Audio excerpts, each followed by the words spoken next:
So I really wanted to make a YouTube video because, you know, YouTube sounds great. I'm just going to talk. So I'm doing golf right now. I have a tournament next week. Like before this, I've kind of taken like 2.5 years off of golf since 2022, and it's pretty much 2026 right now. It's like January something, 2026. And I just started like recently practicing and played the course a couple times.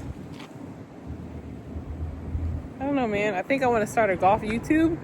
What do I want? I want to start a golf YouTube. Talking to this beautiful woman named Sparkle. I don't know what to do in my life. I don't know what to do. I don't know what to say. I don't know who to be except everything. I feel like I'm trying to be open, and I'm trying to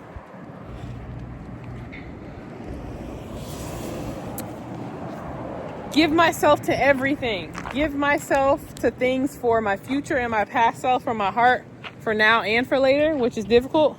So like an example I just made of that, or just in terms of giving myself to somebody else, is like Sparkle. She's on her period, and I'm trying to work on consideration, even subconsciously, but I'm just wording that. I'm trying to work on consideration and like the ability to like switch things up and not being so timid and like structural and stuff like that, and like have everything be like a do all or end all. But I made $100 from my lesson like 2 days ago, Wednesday.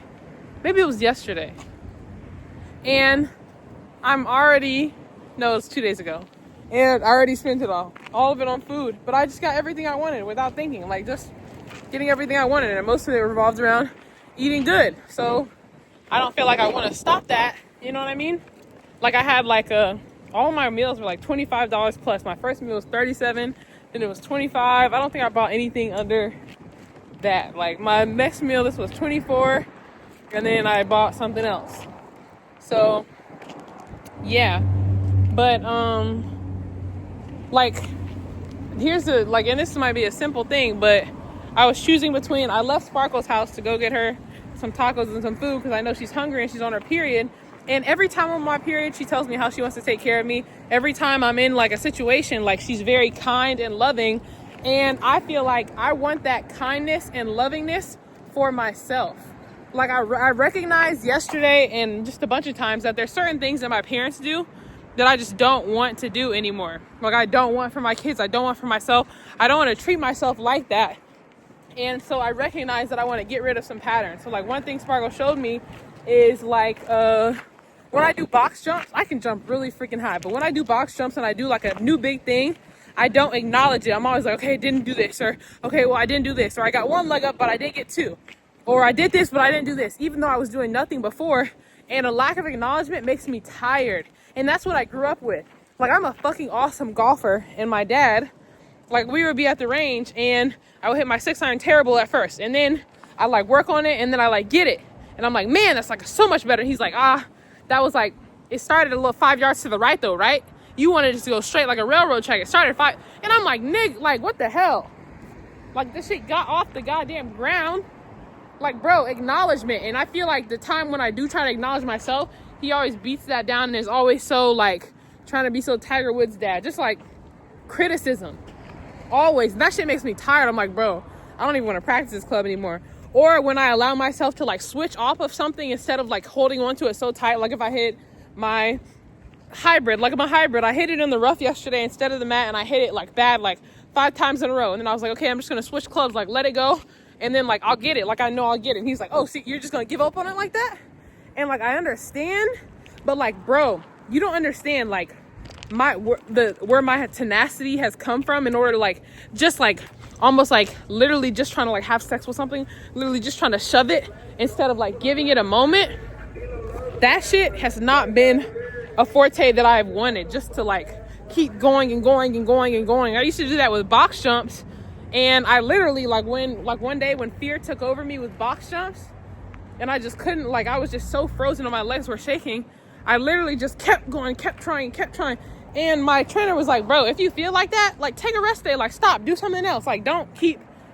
And I didn't even understand that. I'm like, what the hell? No, I'm gonna get it right now. And I understand that from tenacity and the I am God standpoint, and I can do anything standpoint. But it's like, bro, look at it from the standpoint of literally just a child. And I had a dream about this. I had a dream that there was a child, and his name was Elon, baby Elon, and this child was me.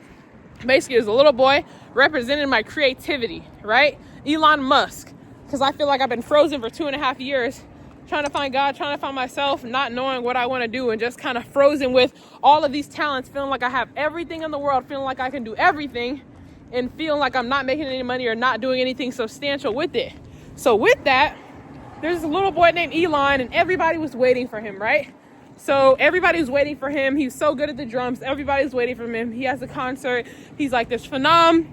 But in the dream, I didn't even believe Elon was that good. I was like, what the hell are other people here for? Like, it didn't even seem like he was that good. So there's a lack of belief of myself. And then there was there was just a whole lot of lack of belief. And basically, I went in the room to find Elon, which is basically me. So it's like two versions of me. And me as now, I went in the room and I was like, Elon, what are you, I was like, Elon, I came in and then he was crying, a little boy, he was just crying. He was frozen and stuck and crying. And I was like, my first thing was like, Elon, like, wake up. Almost like what I've been trying to do to myself for years. Like, wake up. Like, what am I doing? What's wrong with me? Like, almost like trying to force it out of myself. And I'm like trying to force different things, answers, money, like success out of myself in different ways. And I said this multiple times, but I had this vision once where I was laying under this tree and I was looking at it and I was trying to find the answer to something that was a connection to my childhood trauma.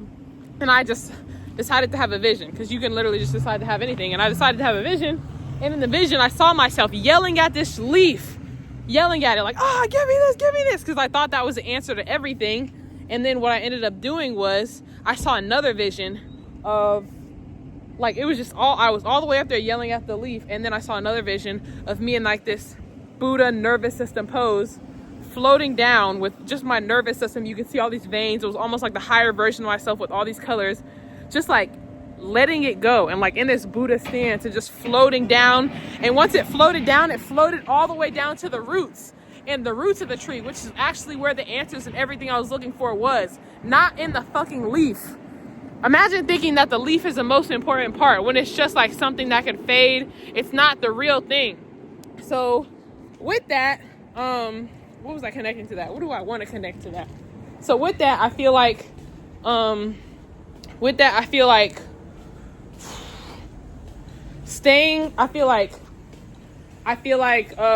not forcing things has been a really big deal for me.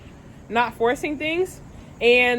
But forcing things has literally been my forte, because like all this pressure and everybody telling me I'm not doing good enough and no, you have mental issues, you're not doing this, you're not doing this. I want to get myself out of this situation, but I feel like the way I was going about it was not it.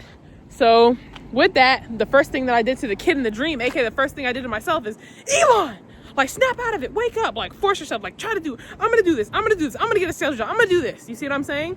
And when I did that, the little boy was still frozen, had all this talent, just like Elon Musk, so much creativity, CEO, and then he just nothing, just still frozen.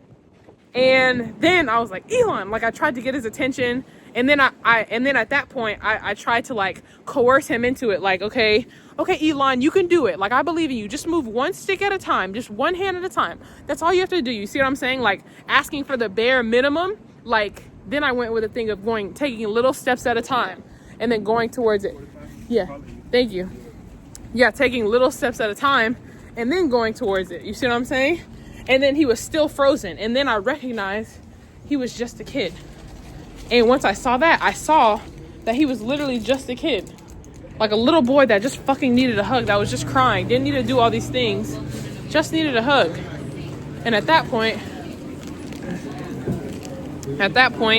I just hugged him, and that was it. It wasn't like there was a final grand solution at the end of the dream where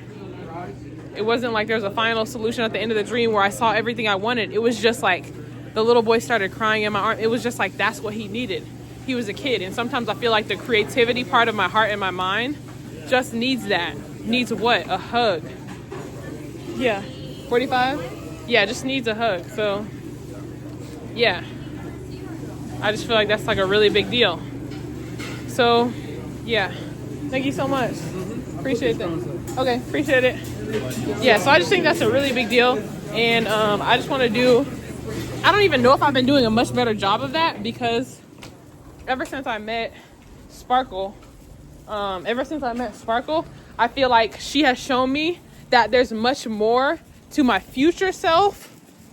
That she showed me what there is to my future self. Like, I feel like we relate on so many aspects, like, but she actually, it's almost like the things that I've wanted to get done in my head, or who I know I am, she has bingo cards down, like bingo dots down, like she's actually done that. Like, real estate agent, motivational speaker, coach, business consultant, marketing strategist, sales, like best on the sales team, sales manager. I know I'm good at sales. I know I can sell anything. I know I can sell houses. I know I'm good at anything. Even I just thought, like, I want to get I can get my real estate license. I know I'm a really good salesperson, like really, really good. I know a lot of things about myself, but I feel like I haven't wanted to do things. I'm sorry, guys. I'm looking at my taco order. I haven't wanted to do things because I don't want to do things when my heart is hurting. Like, even yesterday, I was sad about something going on, and I recognized my heart was so pained, and I felt so sad. Like, it was literally just physical pain that I literally wanted to do nothing. I had all these things that I wanted to get done, and I didn't want to do anything. So what I've recognized is that there's a point where I can take care of my heart and take care of my future self, and that's kind of where I want to be. So I'm trying to find the middle ground. How can I take care of my heart and of the past and the future? You see? Yeah.